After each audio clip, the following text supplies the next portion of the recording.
Good afternoon to each and everyone. Today is a very special day for us. We are humbled to have the presence of Pastor Kido Dario, a missionary from International Teams Philippines. Pastor, welcome. Thank you, Jules, and thank you also to your colleagues here. May our Lord Jesus Christ be upon us today to discuss about the mission of the ministry. So for our first question, it is about calling and experience. What led you to pursue a life of missionary work or actively practicing the Great Commission? The one that inspires me, of course, is coming from the word of Jesus Christ Himself.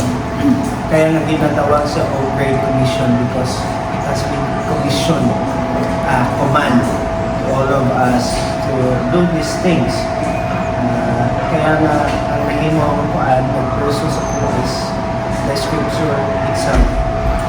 And of course, just because I am just a sinner and saved by the grace of our Lord Jesus Christ, and I am obliged to commit myself into the work of ministry and sharing the gospel or in obeying the Great Commission. Okay, thank you for that, sir. Now let's move on to our second question. How did you discern God's call to serve in the specific area or community where you are now? For my present ministry, I am ministering the Church of Ikpit Alliance Church.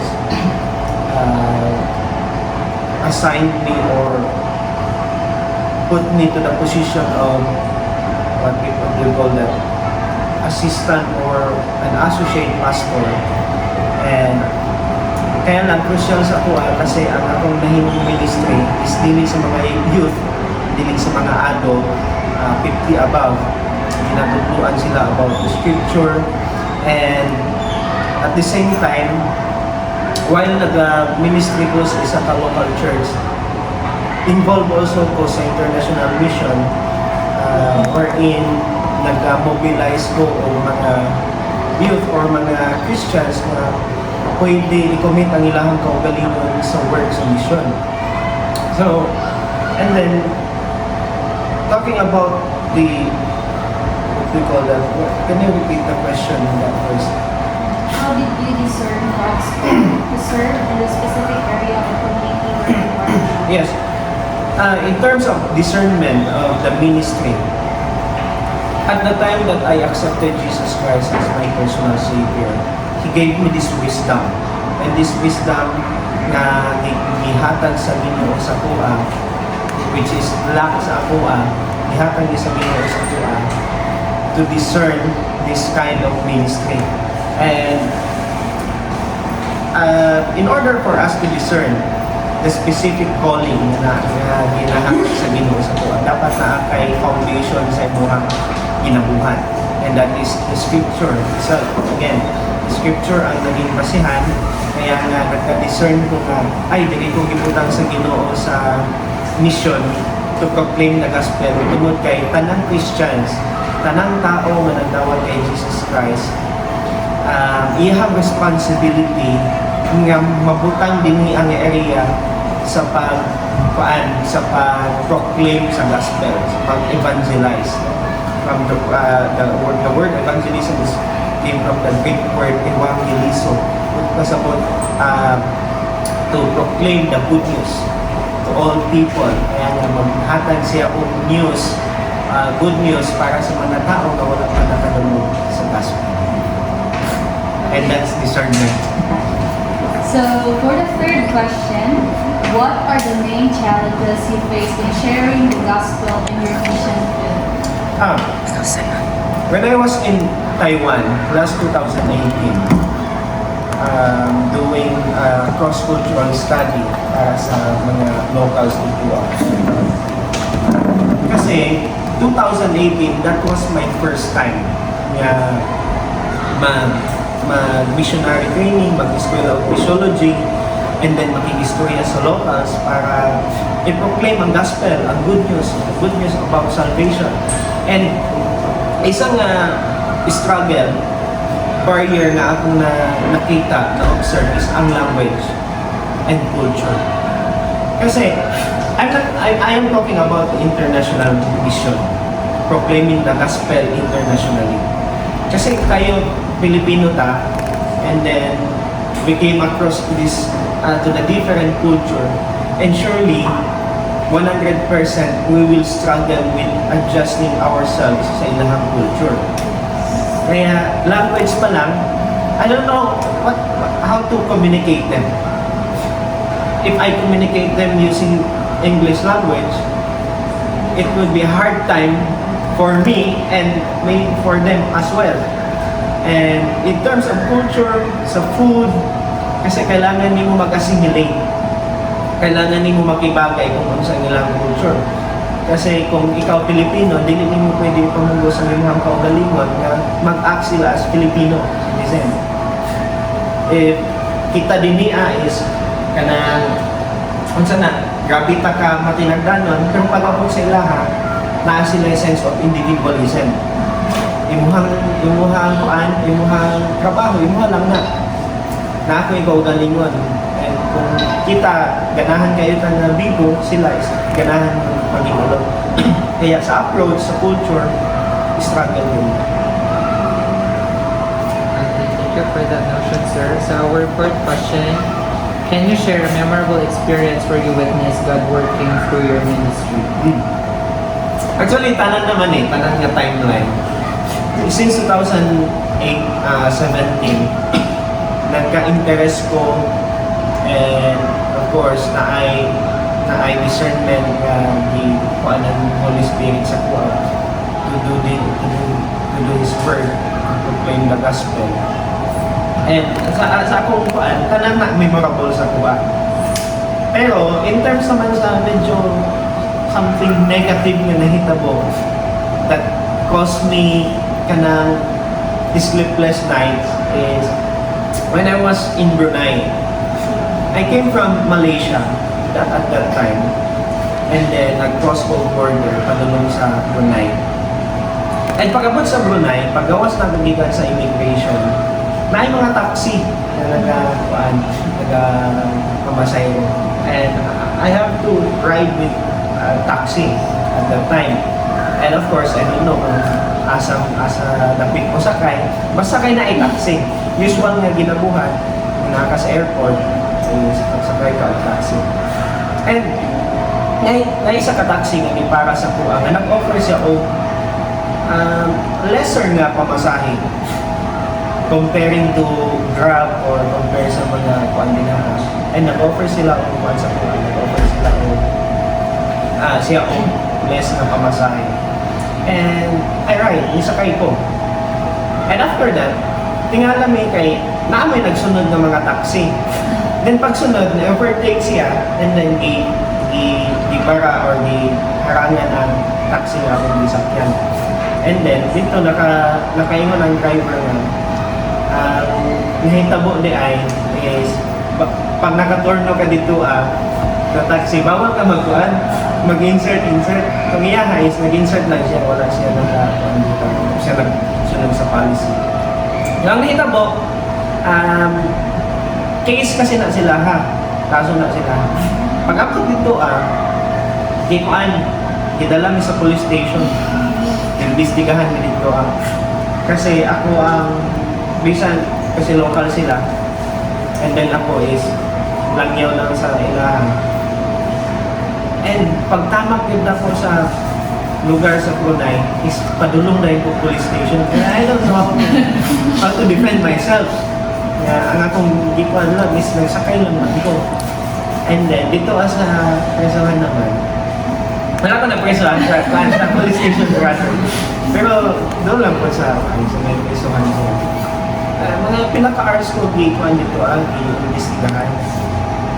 And wala na ako, hindi ako masamtan. Ganyan yung gibuhat ko nila sa pangin. I-investigahan ko nga normal passenger lang ko. And pero plano to sa Ginoo tungod kay katong mga pulis dito nasiran ng gospel. And I remember the life of Apostle Paul na na-praise siya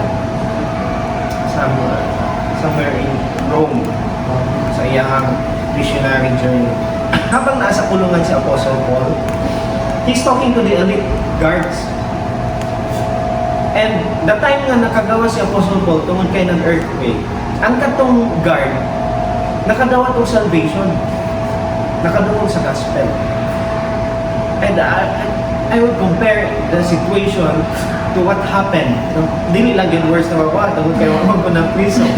Pero somehow ang nahimong sitwasyon ba, and then it came to realize na bisan asa kay ibutang sa Ginoo, basta diha niya gusto ka mo adto, diha ka na i-bless o diha na ay tao na i-bless. Kaya sa ako ang mga testimony last katong nag-preach ko sa Manila, giingon na ako sa mga sa congregation na the place of your calling is the place of your blessing. The place of your calling is the place of your blessing. Kung asa mo gitawag sa Ginoo, diha sa nag-bless mo ha, diha ka na i-bless, diha mag-bless ang mga tao sa Ginoo. So, tanan to siya memorable. Wow, what a memorable. So, this is our next question. How do you balance addressing spiritual needs with meeting physical and social needs in your community? Sa community kasi, when Jesus Christ in the book of Matthew chapter 28 verses 18 to 20, the Great Commission passage, panggingon ni Jesus Christ, go and make disciples of all nations, teaching them all that I have commanded you. So, ibig sabihin, ang mga principle ni Jesus Christ, dapat siyang ma-teach sa community, matudlo sa community. And, ang gingon ni Jesus Christ, all that I have commanded you. Si Jesus Christ ba is nagtudlo about practical living? Yes. Si Jesus Christ ba nagtudlo about kanang economical growth? Of course. The time nga nag-feed siya sa 5,000, ang gibuhat ni Jesus Christ, pag human na nabusog na ang tanan ay mga bilin, sa gingon niya sa mga tao, hipusan ninyo, ay pwede pa na ninyo makaon. Practicality. Ibig sabihin, sa field sa ministry, dapat holistic ang approach. Do not over-spiritualize everything. Kasi, ang problema kasi, pag ma-over-spiritualize, ma-deny mo ang realidad sa kinabuhi. In terms of giving, you are urging the people, the community to give their tithes, to give to God, and knowing ang community maglisod, how would you reconcile that? Kaya, ang importante po din na is ang ginatawag ng contextualization. Understand the context of the community. If need nila o economical growth, teach economical literacy, financial literacy. Of course, ang nahimong pillar din na is spirituality. O man yun, maka-anchor man natin na dinaa. Kasi kung mag-grow ka spiritual, tapos wala ka nag-grow physically, wala ka nag-grow mentally, emotionally, and then, you are not growing spiritually. Kasi, kung if you are claiming that you are growing spiritually, and you are not growing emotionally, knowing ang emotion is maka-apekto sa imong spiritual, imong mental maka-apekto sa imong spiritual, even ang imong financial status maka-apekto sa imong spiritual. Diba? Manggawas ang atong tinuod nga batasan kung patay kwarta. Okay? Sa putot na. And dapat ma-inculcate na sa community na ginaministrahan. Sa ko ang akong ginabuhat, kasi maka-adult na ang mga ginaministrahan ako. Pag-adult kasi, ang problema na kadaghanan is health, physical, and of course, na ay pag-adopt na ay mga person sa ilahang perspective sa kinabuhi nga kinahanglan ma-change. Kaya nilahang perspective ana, natigulang na ko, padulungay na ko mamatay nga wala na, dili na ko pwede ka, dili na ko angayan nga mangandoy, dili na ko need magtuon. And by the grace of our Lord Jesus Christ, since 2021 until now, gibutan ng diha nga ministry. I am growing and there are also growing in the grace of our Lord Jesus Christ. And ang ni Peter na you people must grow in the knowledge of our Lord Jesus Christ and His grace. Kaya dapat mag-grow. So balancing is a matter of perspective. Kung unsa po ang context. Thank you po, sir. For the next question, this is all about cross-cultural engagement and reflections. This is the question: what strategies do you use to build relationships and share the Gospels in a way that is culturally sensitive and respectful? Kasagaran na mistake sa mga aggressive Christians, aggressive missionary, is when they approach a country, a culture, automatically they are sharing the word of God. Just for instance, someone, a stranger, is talking to me, talking about the principle of living or life. Do you think tuuhan ako tanan ng iyang ingon? Kasi walay na-build na relationship. Ang pag-proclaim sa gospel, ang mission kasi is relational ang approach. Dapat mag-build pa ang relationship. Now, talking about the strategies, of course, you need to build a relationship first before na magka-share ka sa pulong sa iba. And even Jesus Christ Himself, nag-build siya ang relationship. Bilang katuig pa bago nag-kuan, bago nag-istorya, nag-share si Jesus Christ, 12 years old. Then pila ka years na ay hangimod na kuan siya, nag-build siya ang relationship sa mga rabbis, sa community, even sa iyang family. And it is also crucial to share the gospel within our family. Ato ang pamilya, ito kay nakailan sila sa ato ay. Kung ang imuhang past is bugoy-bugoy ka, and then gisharan mo ang membro sa imuhang pamilya nga dili Christian, na ay portion diha nga mag-doubt sila sa mga. Dili katuhan kung kay may bukas pamilya eh.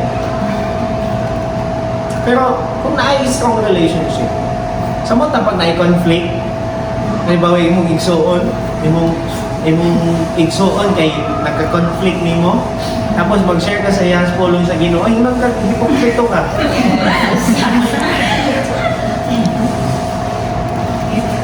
How much more kung naa ka sa other culture, cross-cultural ang may ito. Kaya in building relationship. And then, again, ang strategy po din is contextualization. If you are talking to a businessman, act like a businessman. If you are talking to a beggar, act like a beggar. Kaya nga ang gibuhat ni Apostle Paul. Si Apostle Paul, na-experience na ako na maging dato, na-experience na ako na maging pobre, na-experience na ako kinabuhi, kaya inyong na-experience. And maging effective ka, halimbawa kung ka-istorya ninyo mga businessman, and nag-t-shirt ka rin na. Diba? Sa mga etiquettes, contextualization. Ibagay ni mo ang imong kaugalingon sa kung unsa ang naa sa community. Unless kung immoral ang action, immoral ang practices, of course, hindi ka hindi ka makibagay din na mag-inom-inom diya, mag-inom-inom ka. Pwede nga nag-inom-inom din na tapos mato ka dito nga mag-share sa gospel, pero lain mo no. Adto ka asa man ka? Asa man ka? Natukog club kaya mag-share ko sa gospel. Medyo kaya nga ang need kasi din is ang discernment. Kasi kung wala kay discernment, kabalo man ako kung asa ta pwede makibagay. Contextualization. Thank you so much for the next question. Please.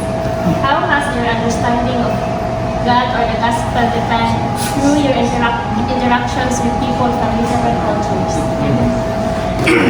Medyo nana na yung glimpse ganina sa mga previous na po ng mga answer. Of course, when you understand the scripture, from the Old Testament to the New Testament, na kasi ginatawag kong biblical theme. Ang biblical theme, it starts with the creation, the fall of man, the redemptive plan of God to save the lost, to save the sinner, the coming of the Messiah, the coming of Jesus Christ, the salvation. Of course, the coming of Jesus Christ is talking about the salvation. And then, the second coming, the death of Jesus Christ, His resurrection, and His second coming.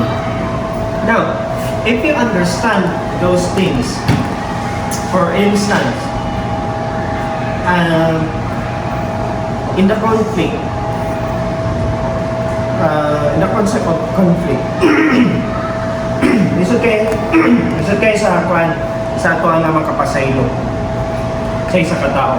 Pero, we must remember na kita pinasaylo raw sa.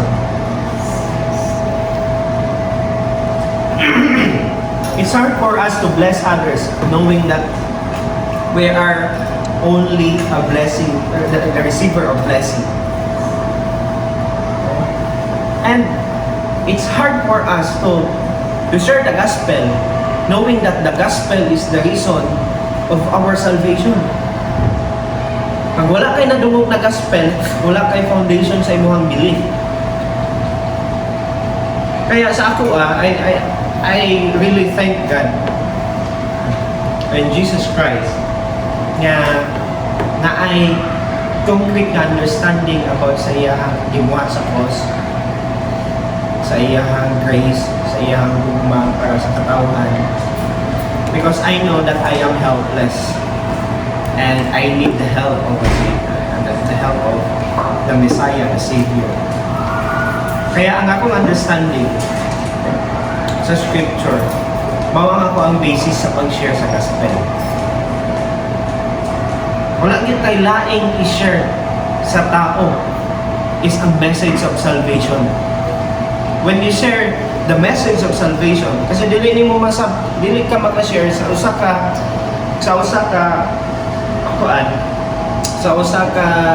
what do we call that? Sa usa ka principle, sa usa ka teaching, kung wala nimo na sabtan. Kaya if you understand of what God had done, what Jesus had done on the cross, and there's no reason for us to do not share this information that give or bring a common good to the lost, to the people. Kaya nga, ang mahimong basis sa ato ang ministry, sa mission, of course, ang atong understanding about the Bible, the Scripture. Thank you so much, sir. Now let's proceed to the next question. What changes or fruit have we seen in the lives of those you minister to over the years? What changes or fruit have you seen in the lives of those you minister over the years? that's theologically crucial. Kasi kung ako i-evaluate ang fruit, who am I to evaluate the fruits? Or in fact, I am not the one who gives the fruit and I am not the root. Kung dili ako ang root, dili ako ang evaluate sa akong fruit. Ibig sabihin, ang Ginoo ang magpakita na eh. So, kung naman ko yung ministrihan, I don't know kung sa ikwan sila. Basta, pasalamat lang ko tungkol kay sila man God, giministrihan na ko. Ang Ginoo ang nagpatubo sa ilaha. At ang Ginoo ang nag-usap sa ilaha kinabuhi. And napoy na kailang isa ka pastor na nagkasakit siya, gioperahan sa ulo. May portion sa iyang mutok na nagmana. And according sa doktor, ang cause daw ato is stress. Gitanaw na ang background sa pastor. Ang iyang mga members. Ang iyang pamilya kung naka-istorya. Ang giingon sa iyang pamilya. Nga di magod na siya pastor na stress man gud na sa mga tao na iyang giministrihan kay dugay na siya share sa gospel sa pulong sa Ginoo pero wala pa'y nausab. And mo to ang nakapa-stress sa iya. And then naka-catch up sa akong attention to. I-study na ako siya. Dapat ang tanan nga missionaries, tanan nga mga evangelizer, tanan nga mga pastors, dapat makabalo sa ilahang boundary dinya sa ministry o sa ministry sa Ginoo. Ang part sa pastors is to share the gospel, not to change the lives of the people. Tungkol kay ang pag-usap sa kinabuhi sa mga tao, it is the ministry of the Holy Spirit. Ministry na sa Ginoo, dili na ito ang ministry. Kaya pag mag-share ka sa pulong sa Ginoo, ayaw ka stress sa mahimong resulta, sa mahimong fruit anak.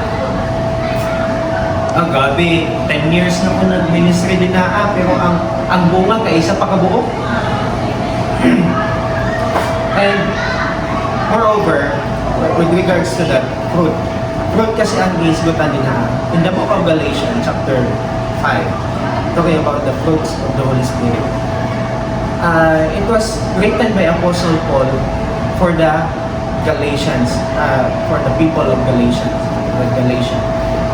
Nganong analogical ni Apostle Paul or nganong gigamit ni Apostle Paul ang term na fruit? Kasi farming man mga na terminology.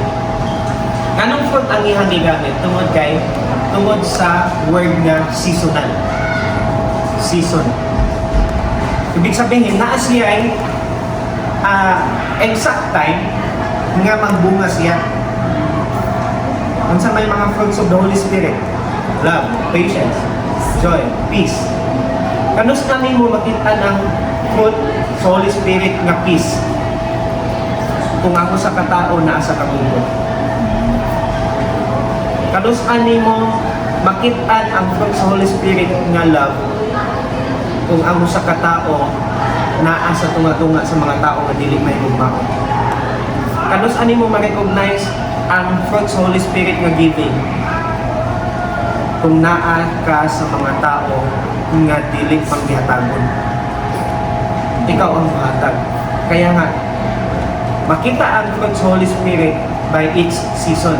May season sa love, may season sa peace, may season sa joy. Kaya seasonal siya. So, in terms of evaluating the fruits of the ministry, ang Book of Acts, ginatawag na siya Acts of the Apostle. Pero para sa tuwa, it is not the Acts of the Apostle, it is the Acts of the Holy Spirit. Para sa tuwa, dili na ako ang ministry. Who am I to claim it? And who am I to evaluate the fruits? Because it is the Holy Spirit Himself who caused these things. anin kanan. Kaya nga ang magpabungag din sa atuan sa Holy Spirit. Of course, siya po dang kuan, hinungdan niya. Wala pang ginatuan ni ining tanan, kung sa may good man ang resulta sa ministry, nag-grow man ang mga tao. Well, wala ginatuan. Kay kita po na nag-grow man. Dili man ta absolute being na nagatudlo sa mga minorities o mga tao. We are also a growing people, even pastors. I think that's it. So, next question, Bob. How do you measure success in fulfilling the Great Commission in your life? Wow. Measure success. Di na ako ma-measure ganun. Pero how kasi ang ano? How kasi ang di kasi ang question. How do you measure? By empirical evidence, by experience. Una ako came to conclusion niya I was a successful minister or even a missionary. Tungod kay daghan pang tao ang wala gyud nakadawat sa kaluwasan.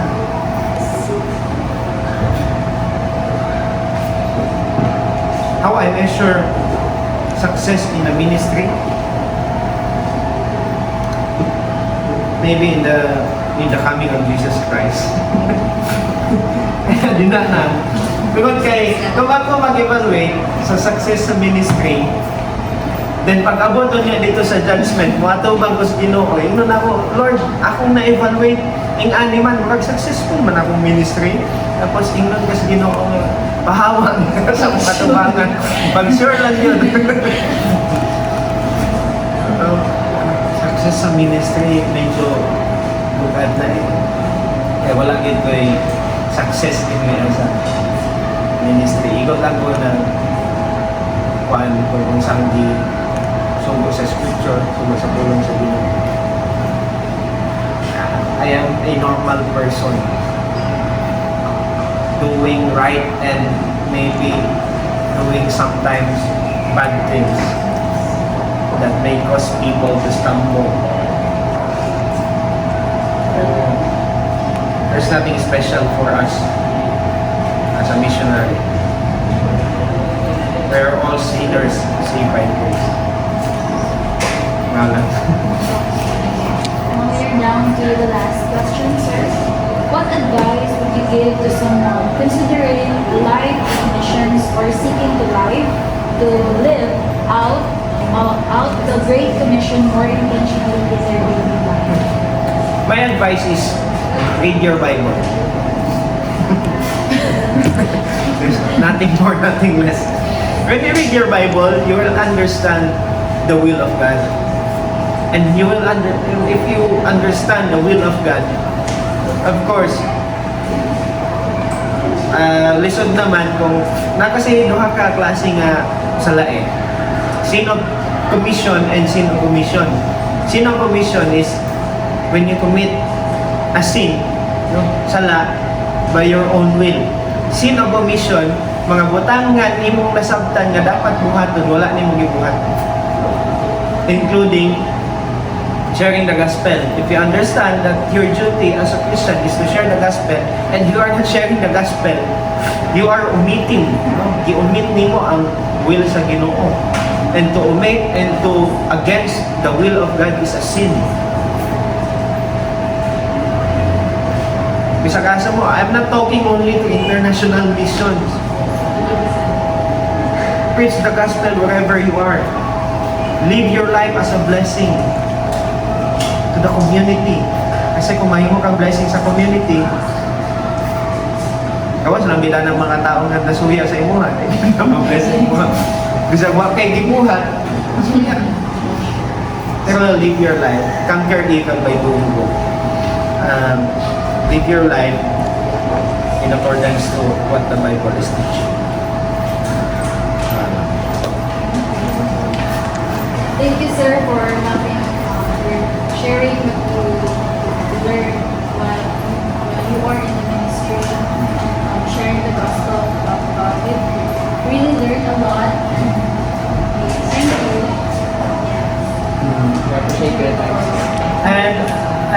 something nga para sa inyo ha. Kanang ayaw ninyo i-limit ang inyong kaugalingon sa mga butang nga na posible nga buhaton sa Ginoo sa inyo. Daghan lang gipa-experience sa Ginoo sa kuha. Being an young international missionary. Wala ko nag-expect na makatulog laing nasod just to share the gospel. And supposedly, karon is di-invite ko sa leadership seminar, workshop sa Kuan, sa Hong Kong. Pero wala tayo. Wala pa invite sa inyo. Pero ayaw lang hindi nga i-limit ang inyong pwede mabuhat sa ministry by looking at your wallet. Kasi kwarta ang nahimong babag. Pero we should not deny the reality. Kasi pag gusto nimo mag-mission, nga dili ka mga yung tabang sa mga kailan nimo. Mag-ipon ka, magita ka trabaho. Kung gusto nimo isa kaputang, paningkamutan nimo. Kaya po dami, kung gusto ka makapasa sa school na mag-study ka. Kung gusto ka mag-graduate, ayaw, sige ka-absent. Oo, maka-absent, mag-yapon ka. Maka-absent, ba't ko? So, thank you so much sa time ninyo. Ayaw mo pag-learn mo. And, wala. Dili mo mag-create ng barrier sa kuwan. So, dati barrier lang kasi niya. Thank you so much.